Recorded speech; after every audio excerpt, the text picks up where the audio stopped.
Alrighty, we're not quite home stretchy here, but we're 2/3. Kicking it off with red here. Commons, uncommons, rares, MV within those categories. Starting off with Ancestral Anger, another catch-em-all. Single red for sorcery. Target creature gains trample and gets +X/+O until end of turn, where X is 1, plus the number of cards named Ancestral Anger in your graveyard, and draw a card. Yeah, really cool card, actually. So, we haven't really seen too much of what might be, a blue-red spells deck, because I think it actually is a bit more subdued in this set than it was in the last one, but this is the kind of card you kind of play in that kind of deck, right? Where it has like a minor effect, draws a card. It's a cheap cantrip, triggers your things, is an instant sorcery, good thing to like discard.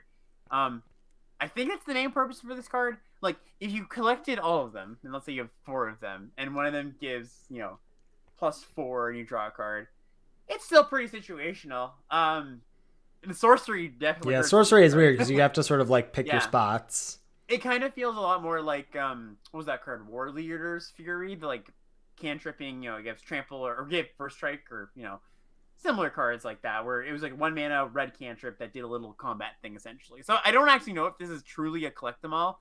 I think it's just here's a 1 mana red cantrip for spells, and like the way we're executing this is got a little bit of a little more complexity to it by making it to collect them all. I think mostly it's just a spell card. Yeah, and is there like there's not really like a festival crasher variant. Not sort of. We'll get to them. They're all in red. Okay. Yeah. This feels like I don't know. It's like a C minus Yeah, card. Like you'll know when you kind of want this Synergy kind of C spell minus, yeah. Yeah. Because the thing is, like, even if you get 4 of them in a non-spells deck, it's like not that impressive of a payoff. You may not have the other problem is you may not have room for them. Yeah, exactly. Like if you do collect them all and then you're like, oh wait, but I want removal or whatever. You can replace, a land with, if you got 4 of them, but yeah, Sure. totally. Next up, we've got End the Festivities. This is a single red mana for a sorcery. It deals 1 damage to each opponent and each creature and planeswalker they control. Ouch. Yeah, it definitely cleans up some small creatures, but not a main deck card. Sideboard card. I don't know. There's a world. With blood tokens, I think you can main deck this for sure. Oh, because you're like discarding it. Yeah, I think that. Yeah, I mean, I think it's more likely I do that, but I don't think it's something I'm interested in doing. Maybe. Yeah, I mean, like, I don't know. Yeah, whatever. This is still like a D plus, but I think, that we've seen some good 1 toughness creatures so far. Yep, I agree. What grade are you giving it? I'm just gonna give it a D minus. Oh, okay, great. Yeah. Flame Blessed Bolt is single red for an instant. Flame Blessed Bolt deals 2 damage to target creature or planeswalker. If that creature or planeswalker would die this turn, exile it instead. Oh baby, Shock's back, and I know Magma Spray's back actually, and even better because it's planeswalkers. So this is like exactly what we needed in the last set, right? Yeah. Instead of immolation. Yeah, this is gonna be good, I assume. We've seen a lot of good cheap creatures. This can blow out when your opponent goes to 4 mana, put an aura, a disturb aura on their creature. Not a card blowout, but a tempo blowout for sure. Exile magic as well. Yeah, I think this has all the earmarks for being, one of the times Shock's actually pretty good. So I'm gonna start pretty high on this, give it a B minus. Yeah, I like that. I like that a lot. A B minus sounds good to me. I think exile is definitely bumping up this Shock. Voldaren Epicure is a single red for a 1/1 vampire. When Voldaren Epicure enters the battlefield, it deals 1 damage to each opponent. Create a blood token. I think I like this. Question mark.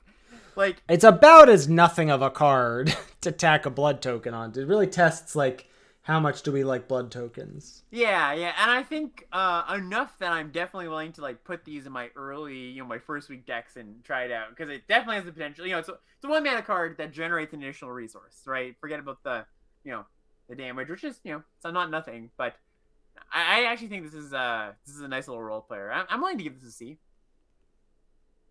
I think I'm gonna start a D plus with this. Oh really? Okay. I don't. This is pushing too much the value. Like, what's worth a piece of cardboard in your deck for me?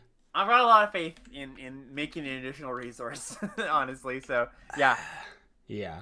We'll see. Fair enough. Just I don't know. We'll see. Next up, another good removal spell. Yeah, sorry, that's C for me. The last one. Another good removal spell. We've got a raid. 1 in a red at a common this time. Instant. Choose one. It either deals 3 to a creature or destroy target artifact. Just really efficient. There's like half a dozen artifacts in the set. Yeah. So, and you're not like maybe sometimes you blow up a blood token. Like I'm sure that'll happen. But yeah, just 2 mana deal 3 is good. I think I'm gonna give it a B minus. I think so too. Yeah, I might even just give it a B. Pretty darn efficient. Yeah. Unlike the black 4 mana removal spell slot, the 2 mana deal 3 in red, I can't remember that card ever being bad. It's always like right. a B. Yeah, right? You're right. So I'm gonna start it at a B. B sounds good to me. Sweet. Next up is Blood Petal Celebrant. 1 and a red for 2/1 vampire. It has first strike as long as it's attacking, and when it dies, you make a blood token. Yeah, nice little beater. This I like. You know, when it's outstayed its welcome, it gets a little bit of filtering, or again, a little bit of a resource there. This is like first striking attacker is not as good as first striking blocker, of course, but still quite good. So I'd go C on this one. Oh, I can. Yeah, maybe I'm too high. I want to go. That's interesting. Wait, that's wild to me that you're giving this and the 1-drop the same grade. I just think like 1 mana is so much less than 2, and especially in the decks that like want to be generating resources. But a like, 1/1 is so much worse than a 2/1 that attacks with first strike. Not that much worse if you have like ways to rebuy it or like you have a way to use the body. Like I guess here's the point I'm getting at, and I've kind of been like hinting at this the whole time. It's just like the material in a Magic card matters a lot, right? Like, obviously this is similar where it's like you do get it on death, but like getting it on entry is different, right? You get it immediately, you can use it immediately, you can plan ahead for that, and like I just put a lot of value in. This is a singular mana, giving me two cards essentially worth of value that I can do different things with, or buy, like I said, or buy back for sacrifice or something like that. So they're similar cards, but like I said, I think 1 is a lot less than 2. Yep. Okay. Next up, what do we got here?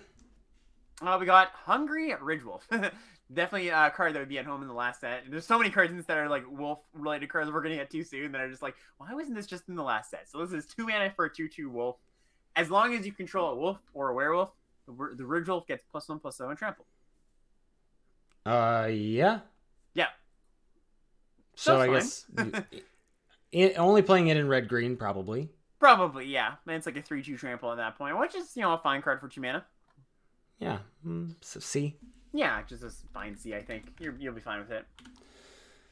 Another 2-drop here, Kessig Flame Breather. 1 and a red for a 1/3. Whenever you cast a non-creature spell, Kessig Flame Breather deals 1 damage to each opponent. Okay.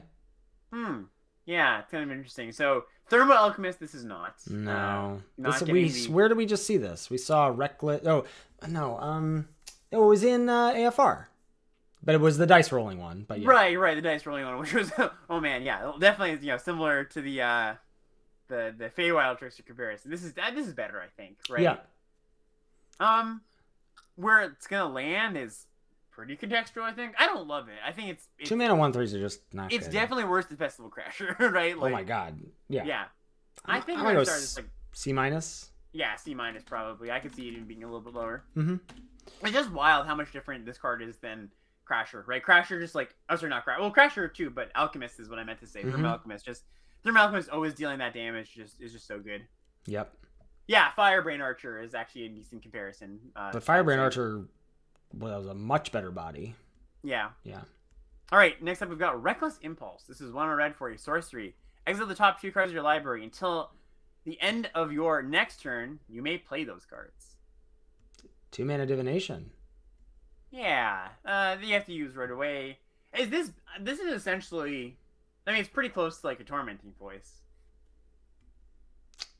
Those different things. I think it's too different in my mind. Yeah, that's fair. Maybe it's not a great comparison. I'm just comparing it as like a card that your more mid-rangey red decks will want, but not your more aggressive ones. Yes. This is comparing it to Light Up the Stage is like. Yeah, it is. It's just like always 2 mana. I mean, I guess that's what it is. It just is Light Up the Stage. Sure, yeah, but yeah, the 1 mana on Light Up the Stage is pretty big. Yeah, I agree. Yeah. I don't think I'm gonna start high on this. Give it like a C minus, D plus. Like the fact that this isn't an uncommon makes me, and Light Up the Stage was. I'm just like, this probably just isn't that good. Well, when you're paying 2 mana instead of 1, it just means you're gonna be able to cast so many fewer cards, right? Yes. Like, and the 1 mana doesn't sound like a lot, but it does matter a lot of the time. Mm-hmm. So, yeah, not that into it. Sure Strike is back. 1 and a red for an instant. Target creature gets +3/+0 and gains first strike until end of turn. I gotta say, playing this in the Ravnica Mixer, this is a lot. This just like wins. This just always wins combat. It's just so hard. It's just so hard to beat this. It's just a combat trick, but it's a darn good combat trick. Yeah, this is a nice one. Yeah, I mean, I'm gonna go as far as just say it's a C in your red decks. Yeah, I think so too. I think the first copy's a C. Sweet. Belligerent Guest is the next card up. We got 2 in a red, 3 mana for a 3/2 trample. It's a vampire. When it deals combat damage to a player, you make a blood token. Yeah, I like this. Yeah, this is cool. This is like a trample 3/2 body. It's not bad at all. And it's most likely going to be able to, a lot of times the problem with the 3/2 body is that it trades with the 2-drops, but if you're trading with a 2-drop, you're like most likely getting a blood token. So it's a so you at least force them to like double block, which maybe gets you to push through other attacks. Exactly. Plays well with Sure Strike or whatever. Yeah, solid curve filler, I think. It's a C. Solid C, exactly. Yep. We got Bloody Betrayal. 2 in a red for a sorcery. Gain control of target creature until end of turn. Untap it. It gains haste. Create a blood token. So we're going to be drafting black-red exploit, right? Steal their things. That's the joke. Or blue-red exploit. Yeah, blue-red exploit. It's same thing we always say. If there's like synergies with this card, it's going to be good. If not, it's going to be your D- level card, essentially. And there's not really. I mean, your best bet is to do red-black Steal and Sack with like the 2 mana exploit. Yeah. This is pushing the limits of what I'm willing to, like, because you're not actually getting a card off of the first side, like the front side for your blood token. It's just kind of like a small effect, get a blood token. That could be good. I think I can see a world where it is, but I'm going to start low on it. D-? Yeah, D-. Yep. Next up, Daybreak Combatants. This is 2 in a red for a 2/2 human warrior haste. When it enters the battlefield, target creature gets +2/+0 until end of turn. So this could be a 4/2 haste. Yep. Or could enable attack elsewhere. Put on your 1-drop, put on your first striking 2-drop, put it on your flyer. It's a fine little card. Like, we've seen this card before, and it's never been amazing, but, it's a fine curve filler. I'd just give it a C-. I agree. Yeah. All right, we have a Fearful Villager next. 2 in a red for a 2/3 with Menace. It's a werewolf. It's got Daybound, and the Nightbound side is a 4/3 with Menace. The strictly worse Shady Traveler. Strictly worse Shady Traveler. So I do actually think Shady Traveler is better in red than it is in black. That said, I don't think it's that good. Yeah. But so I'm going to start this C- most likely. I agree. I'm not crazy about this card either. Yeah. All right. Well, fair enough. The first one of the first werewolves we've seen, also not that good. But maybe there's still hope. There's still a lot of werewolves to get through. The gold one. Lightning Wolf is our next card. This is 3 in a red for a 4/3. It says Lightning Wolf gains first strike until end of turn. It's a 2 mana activated ability. You can only activate it as a sorcery. So 2 mana to give your creature life first strike on your turn. Yeah, that's fine. I mean, the reason they do this is so you can't have first strike on blocks, which is like something I think they're kind of moving away from. It's just kind of too annoying. So, I mean, the fact that you have to activate this before combat is a little bit awkward because, maybe you can't represent that trick and cast that 2-drop if you already activated this. But it's a fine card. It gets in. I think this is just sort of a replaceable card. Very replaceable. D+. I think it's like a D+, C-. Yeah. All right.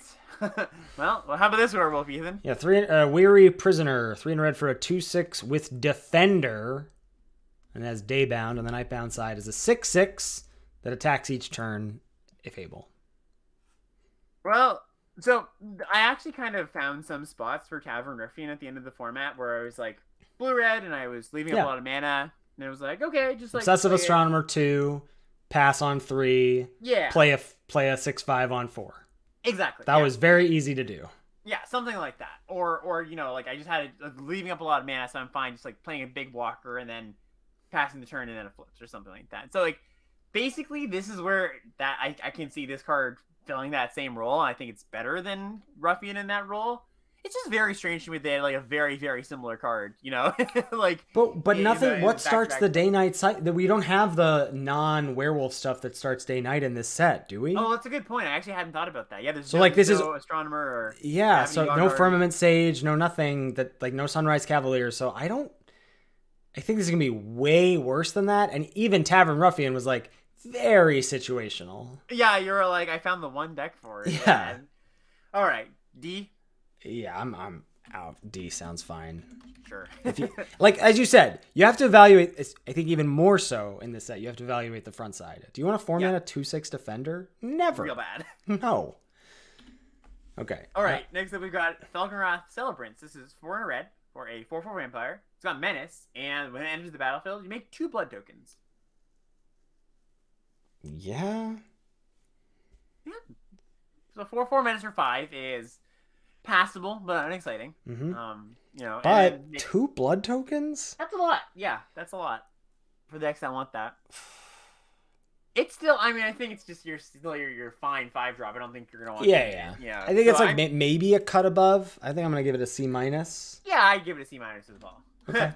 Diagraph Horde has been called. All right. Next is Lacerate Flesh. 4 in a red for a sorcery. Deals 4 damage to target creature. Create a number of blood tokens equal to the amount of excess damage dealt to that creature this way. I don't love 5 mana sorcery deal 4. Like where you're hoping to like kill an X2. Yeah, I think this card is basically we've got the shock and we've got the deal 3.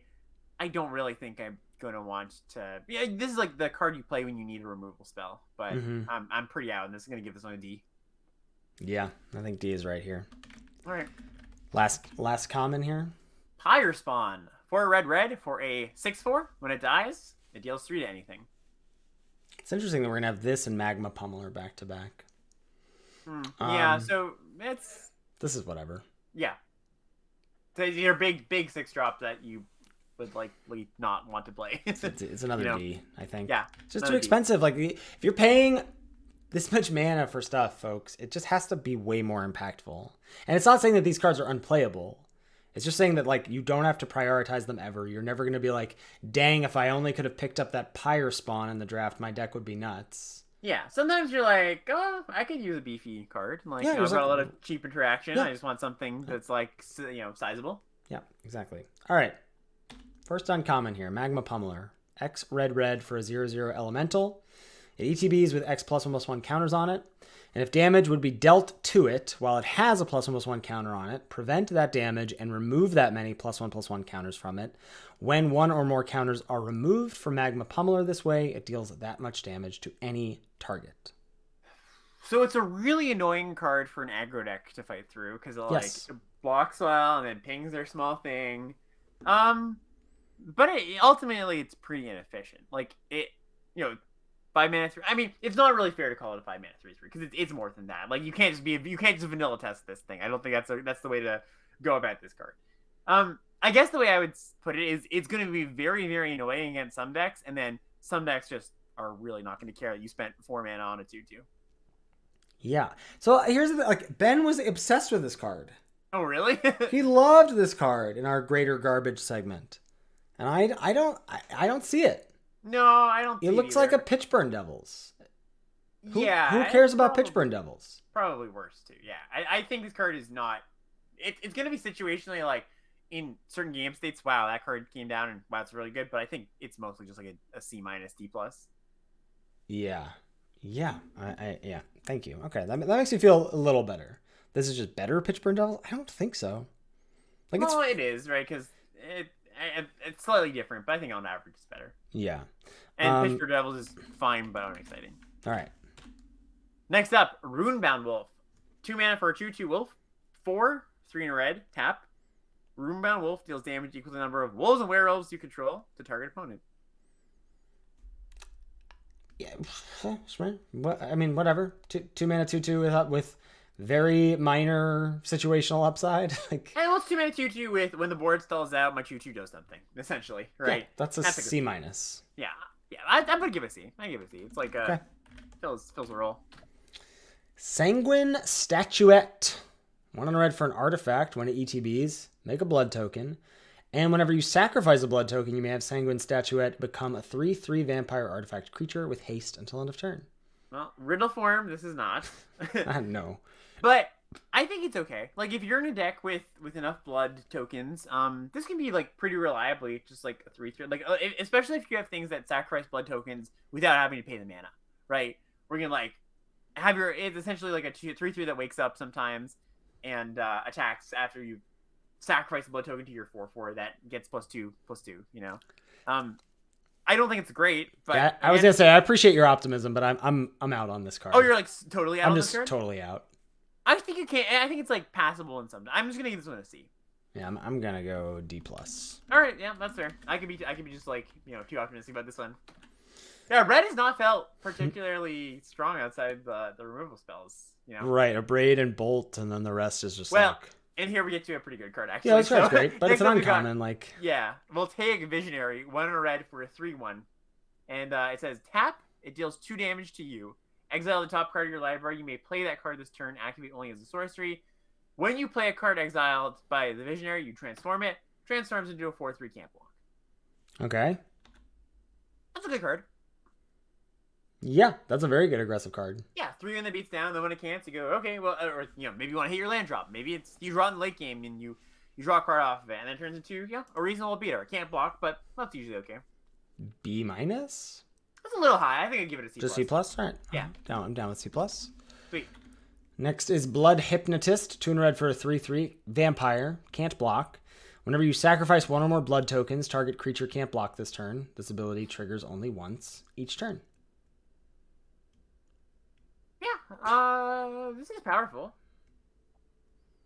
Can't block is a little annoying. Can't block is not good. Yeah, I think I gotta say, folks, sometimes you gotta block. So here's the I mean, maybe 5 hours into the set review is not the best time for a limited level. No, let's do it. Let's talk about it.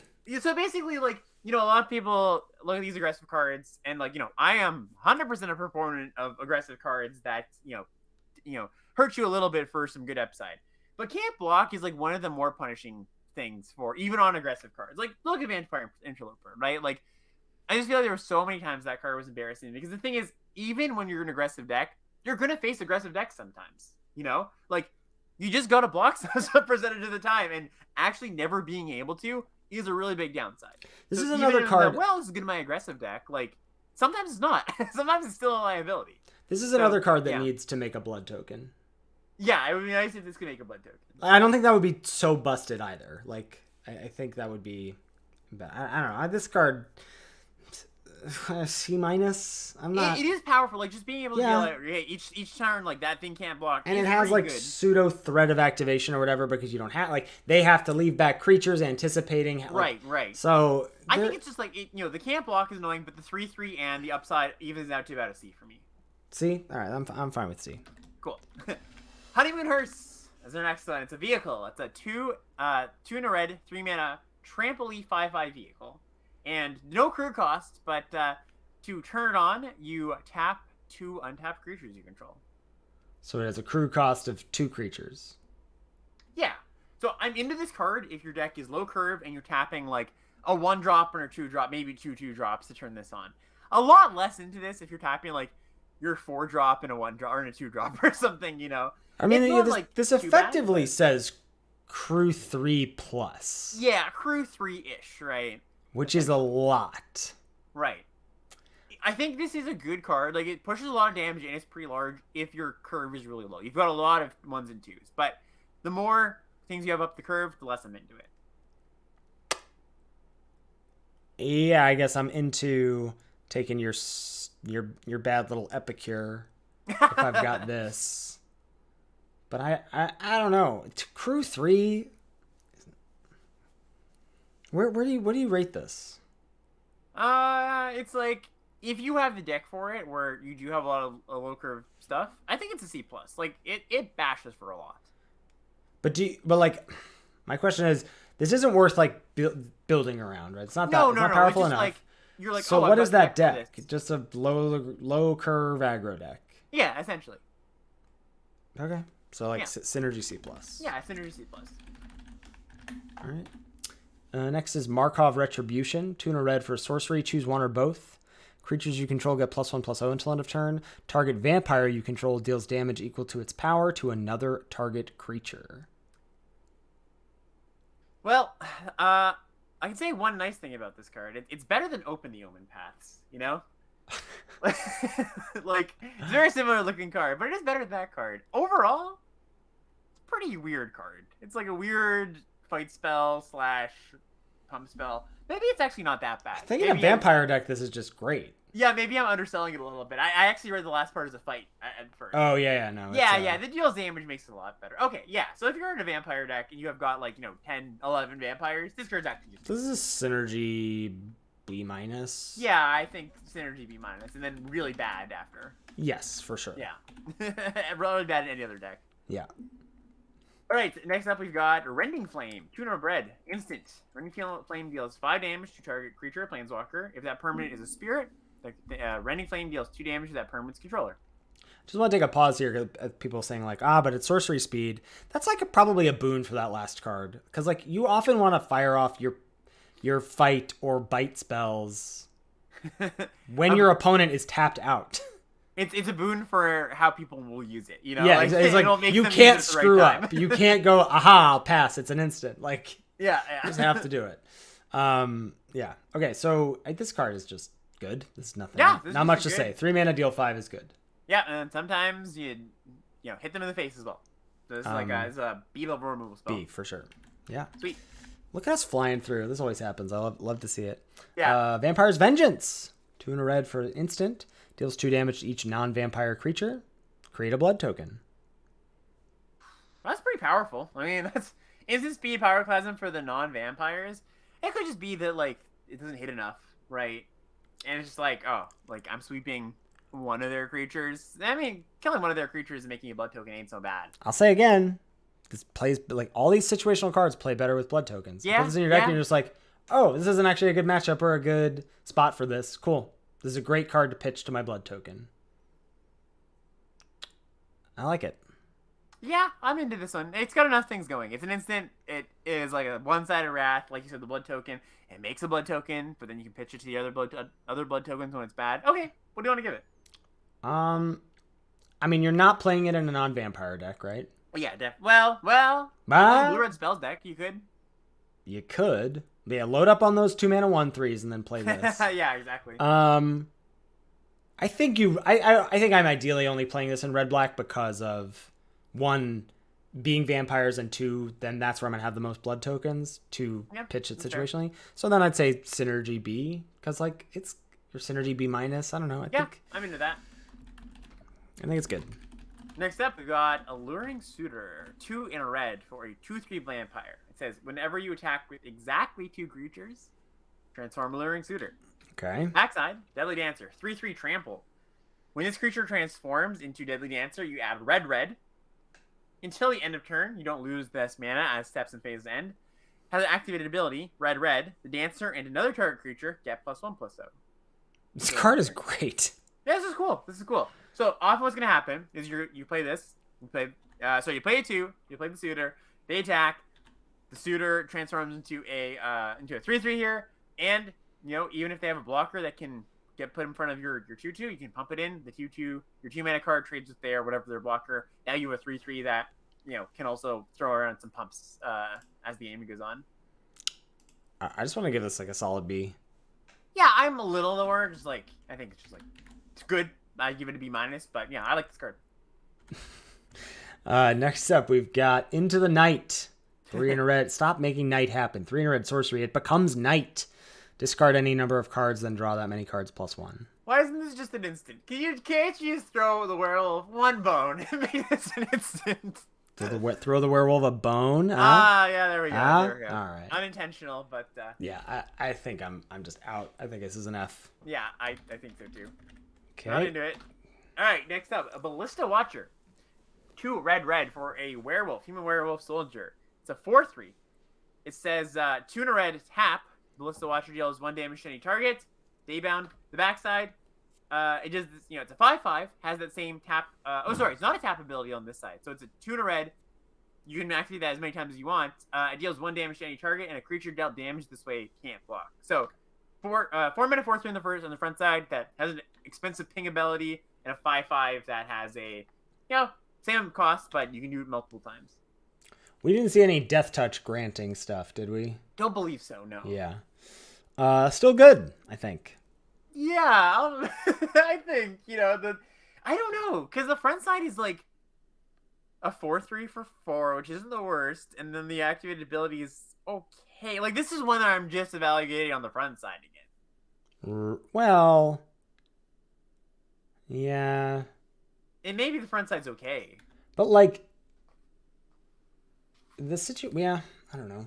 The thing about this card is 4 mana 4/3 is not good. But the thing about this card in terms of evaluating our front side is like this is something where it's pretty good inherently to pass and do nothing with, to turn it into a 5/5 and then pump mana into it.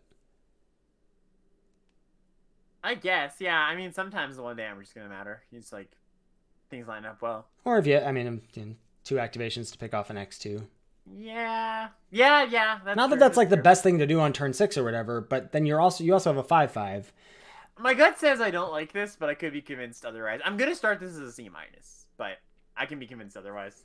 Maybe I'm too traumatized by the mid werewolves and how that set was. I'm gonna start C+, but I that could be too high. Yeah, fair enough. We're gonna watch in a week. We're gonna be like, oh, it's just a C. Next up, we've got Lambholt Raconteur. This is 3 red for a 2/4 human werewolf. Whenever you cast a non-creature spell, Lambholt Raconteur deals 1 damage to each opponent. And the flip side is a 4/4 that whenever you cast a non-creature spell, it deals 2 damage to each opponent. So that's your spells matter. Yeah, I guess so. That's just so much worse than Crasher and Alchemist and. So I think maybe this is actually kind of interesting because, I was just saying you kind of want to evaluate these on the front side, but this one on the back side is not so bad because you actually don't care that much about it flipping back if you have some instants, right? Like you go, all right, pass your turn. I have 2 instants. I deal you 4 while casting my whatever interaction spell and then cantrippy thing, right? And then if it flips back, no big deal. You got your value. I mean, it's not a 4/4 anymore, but it's still a thing. I don't hate this. I think this is better than the last one in the deck that wants it. That's so funny. I don't like this card. What would you give this one? Maybe it is better. I don't know. I mean, I'm trying to like. So part of the problem with what I'm not liking about this Spells Matter deck is that there's no good cards for it. There's no good cards for it, and specifically, there's no good 2-drops. Like for Spells Matter stuff, you really want to go. I'm gonna affect the board first with the things that care about the spells, and then I'm gonna play the spells. Yes, I agree with that. And this is like 4 on turn 4. I get a 2/4. And what happens if they're like, okay, I attack into it, and you're like, I guess I don't block. Yeah, because, like with my 4-mana creature. I guess you can say the same about the 4/3 too, but like exactly. So I don't know. What do you want to give it? C then? I see. Yeah. Okay, I'm on board with that. I think I like the idea of this more than I think I would probably like I think you're probably right. I think you're probably right. We have Festival Crasher at home. It's Frenzied Devils. 4 in a red for a devil with haste, and whenever you cast a non-creature spell, it gets +2/+2 until end of turn.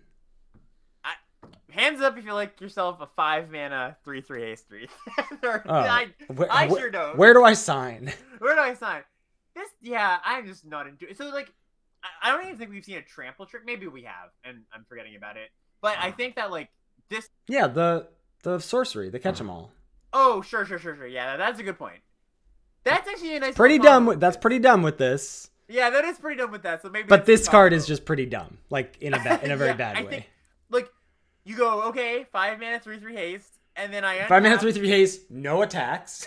Yeah, and then I untap, and then I cast some spells. Maybe you get a bunch of stuff out of the way, and that's how the game plays out. But it can just be chumped. I don't know.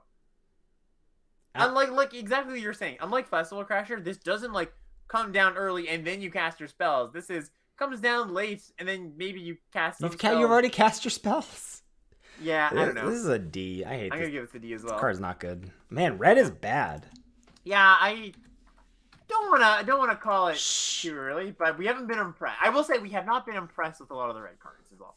Yeah, I'm not really seeing what red is doing, which would be on theme for the vampire set for red to be weak, That's what you want. All right, our first rare here is Kessig Wolf Rider. It's a single red for a 1/2 with Menace. It's a human knight. And you can pay 2 in a red to tap and exile 3 cards from your graveyard to make a 3/2 red wolf creature token. Yeah, this is cool. Yeah, so sweet. I'm into this. This will get in for a few points of damage early, and then in the mid-game, poops out a 3/2 at some point, maybe. Yeah, super solid. C+? C+, I guess. All right, cool.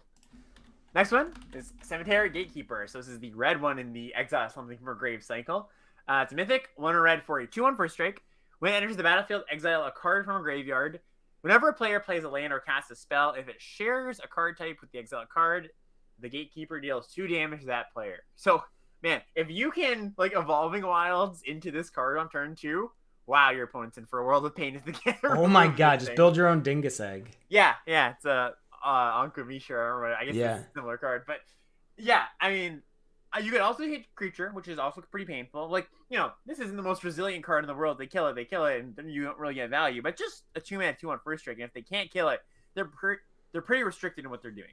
Oh, it is important to note, whenever a player, so you will also be hosed. Oh, you also. So it truly is like Ankh. Yeah, okay, so it's not pure upside like the other ones then. I did miss that. That's a good point. Okay, a little less into this then. It's also just tough, as you got to basically do Evolving Wilds into this for this to be the turn 2 play that you want. Yeah, totally. This is like a C+, just on the All back right, of yeah. 2-mana 2/1 first strike. Okay, yeah, I'm in for C+. Next is Alchemist's Gambit. This is another cleave card. So for 1 red, you take an extra turn after this one. During that turn, damage can't be prevented. At the beginning of that turn's end step, you lose the game. And the cleave cost is 4 blue-red, which is just take an extra turn. So you remove at the beginning of that turn, at end step, you lose the game. All right, we need to have a podcast on the podcast here talking about why this card won't be played in Constructed. So let's start. Would you like to start, Ethan? It's 2 words. One is Alrun's. Yeah, they don't need more copies of that card. Yeah. All right. Anyways, for our limited purposes, 7-mana Time Walk, not so great. No, I will say, this will be playable some amount of the time. Sure, I don't think you're happy with it though. No. I know people are gonna bring up the 3-mana mode, which is just like not something I'm really considering. I guess. No, that's what I'm talking about. I'm talking about the 3-mana mode. Oh, you like the 3-mana mode? Interesting. Like is an interesting word to use, but not the word of your choice. It's not the word of my choice, but like I've lost to whatever the version of this from Guilds of Ravnica was, the 1 red-white Search for Glory. Sure. I've won with it as well. Like, I think in an aggro deck. I think it's not bad. Like I'm still not like crazy about it. I'm still probably giving it a D+ or whatever, but it's a powerful effect. I think if it has a home, it is in a blue-red deck where you like have the option to cast. You also then have the option to cast it for cleave. Well, yeah, but I'm kind of interested in maybe like comboing out where you've got a few of those like ideal damage when you cast spells and you go, well, I've got 6 spells in my hand here. I just need the mana to cast them. So I go cast this, cast another thing, untap, cast this, cast another thing. You deal them like 12 damage or whatever. Right? Mm-hmm. Yeah, I don't think this is really an aggro card myself. I think it's more of a, like, I think you don't want to play this outside of a blue-red deck myself. But okay, so what do you give it? Like a C-. Yeah, I'm in for C-. Yeah. Next up, we've got Chandra, Dress to Kill. 1 red for a 3 loyalty planeswalker. +1, add red. Chandra deals 1 damage to up to 1 target player planeswalker, so it just pings them. +1, another additional ability, +1, exile the top card of your library. If it's red, you may cast it this turn. -7, exile the top 5 cards of your library. You may cast red spells from among them this turn. You had an emblem with, whenever you cast a red spell, this emblem deals X damage to any target where X is the amount of mana spent to cast that spell. So, ultimate aside there, what do we think about the 2 +1s here? I mean, if you 2-drop into this, it's a problem for your opponent. Yeah, like pings them because it pings, and then you're basically so you ping the first turn, or maybe then the second turn even it ramps you or whatever into your 5-drop, and then I don't know, it's casting. I think it's kind of bad. It's probably just bad. I missed the if it's red part for the if it's red, really hurts it. You can't play land. Yeah, this is bad. This is. Yeah, I think this is like a D. This is a D. I'm with you. Yeah, red. Red's kind of hurting. Red's hurting. I mean, jeez. Curse of Hospitality is next. 2 red for an Aura Curse, enchant player. Creatures attacking enchanted player have trample. Whenever a creature deals combat damage to enchanted player, that player exiles the top card of their library. Until end of turn, that creature's controller may play that card, and they may spend mana as though it were mana of any color to cast that spell. Huh. Hard card to evaluate, I think. Or maybe it's not, because it's just Rogue's class. The upgrade, the upgraded mode of that, right? Except it's only you only get this Rogue's class. You can just cast those cards forever, like as long as Rogue's class is in play. Yeah, it's only. This is only until end of turn. Can you exile top you may play, so you can play lands off this. That's a nice little bonus. So you really want evasive creatures with this, like, so that you don't have to like line up things perfectly. They can kind of just sit there and like you can cast this and the evasive creatures get in. I don't think it's like a good on curve card when you're just attacking your red aggro deck.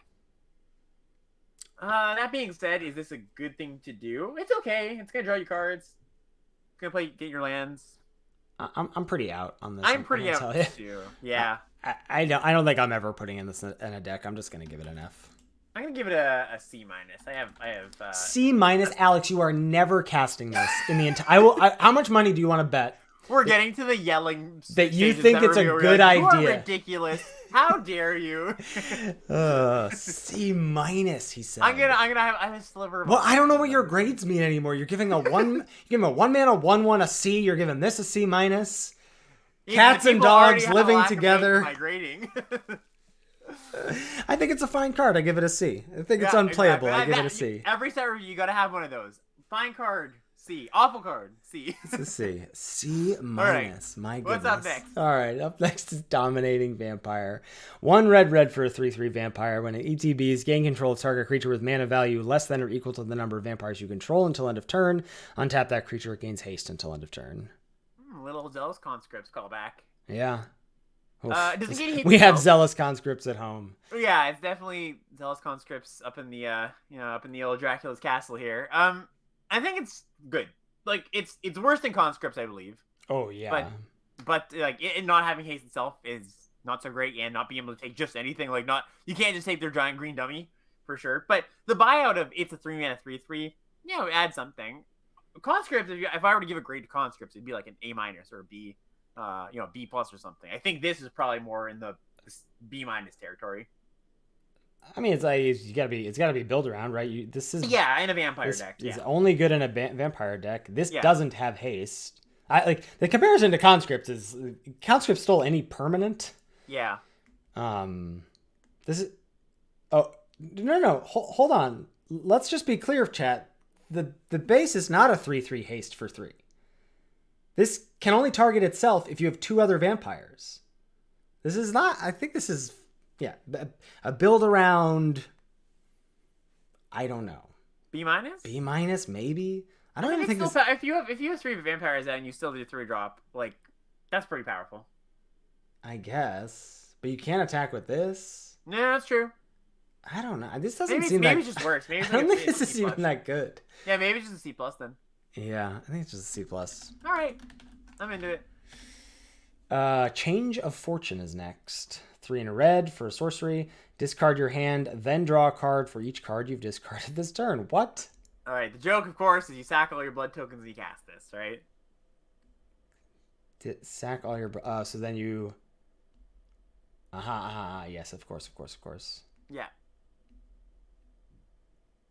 Not interested, really, right? Oh no, this is an F, right?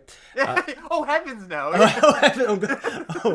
Oh no! Yeah, I think this is just an F. Yeah, all right, cool. Next up, Creepy Puppeteer, 3 in a red for a 4/3 haste. Okay, stat line. When it attacks, if you attack with exactly one other creature this combat, you may have that creature's base power and toughness become 4/3 until end of turn. Okay, I get it. That's a good card. Yeah, the whole theme here now it clicked with me. It's like, oh, it's a wedding, two things going together. That's the flavor of all of these cards. Okay, cool. This is a good one. Yeah, turning your 2-drop into its 4/3. That's good. This is gonna you're just gonna be playing like your normal first few turns of Magic, and then your opponent's gonna play this and attack and you're dead. Yeah, it's one of those. Your turn 3 is gonna be one of those turns where it's like, okay, well the opponent's aggressive, but I should probably also chip in for damage here. Like I think we can reasonably raise. Yeah, we can raise this, and you're like, nope, get hit for 8. This is B plus. Yeah, I give this a B. I think just like a B. It's good, but it's not like overbearing. Okay, now we have Mana Form Hellkite. 2 red for a 4/4 flying dragon. Whenever you cast a non-creature spell, create an XX red dragon illusion creature token with flying and haste, where X is the amount of mana spent to cast that spell. Exile that token at the beginning of the next end step. Okay. Hooey. That's an A. That's an A, yeah, it's an A if I've ever seen one. It's like Yeah. it's like a mini Shark Typhoon on a dragon. Yeah, right. Sweet. If Yeah, your Shark not Typhoon much to say. if your Shark Typhoon token also made tokens. Yeah. Yeah, not much to say about this one. Just a good 4 mana 4/4 flyers, good blocks the turns it comes down, and yeah, it threatens so much damage. Yeah. Yep. A. Yeah, I'm going with an A. Sweet. I thought you were just Next giving up. me the Canadian A just then. A. A? It's an AA. It's an A, yeah. There it is. Stensia Uprising. 2 red. Enchantment. At the beginning of your end step, create a 1/1 red human creature token. Then, if you control exactly 13 permanents, you may sacrifice Stensia Uprising. When you do, it deals 7 damage to any target. Well, I guess so. It's not the Bolas' Citadel life that this presents. No, I What? don't think so. I guess it's an interesting comparison. Well, I'm just saying, like in terms of the deal 10, Sure, yeah. this can sack lands and deal 7. Yeah. Oh, no, you never sack anything. You just sack this. Oh, you sack this. Oh, right. That's pretty good. I mean, but you're effectively. Yeah. You also don't have to sacrifice it, right? You Just can just poop keep making out tokens 1/1s, but like, why does red want a bunch of 1/1s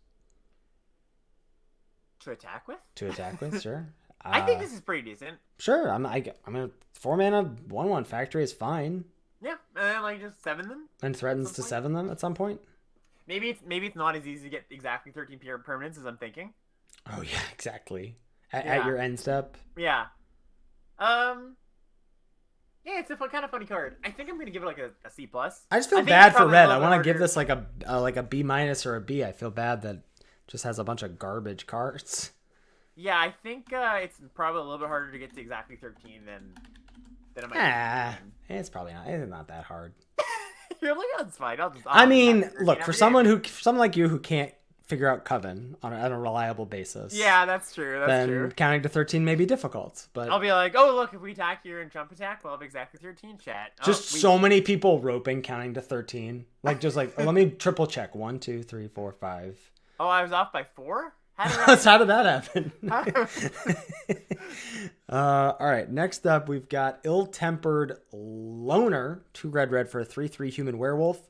When Ill-Tempered Loner is dealt damage, it deals that much damage to any target. They love this. Ooh. 1 in a red, Ill-Tempered Loner gets +2/+0 until end of turn. It's a werewolf, chat. I forgot to mention. That's the daybound sign. Nightbound.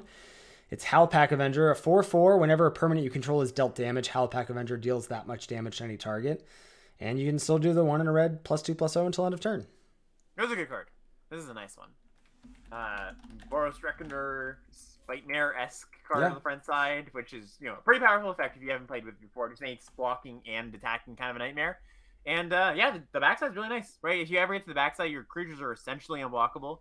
And, yeah, even if they can kind of, like, make enough blocks to survive for a turn, it's going to be like, okay, well, I'm dealing you a bunch of damage, and your creatures probably all die. And if they don't block, they just die because it's from the pump ability. So, yeah, this is a good one. I mean, then, of course, we're evaluating these werewolves as what did they do on the front side? The front side here is pretty good.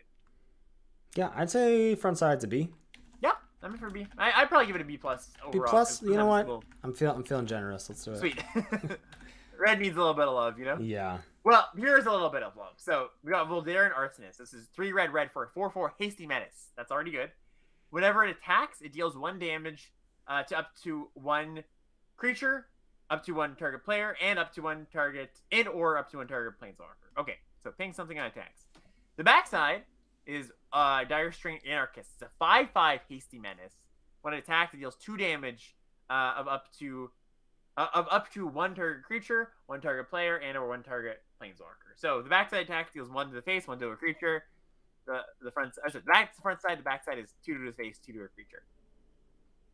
This card is very powerful.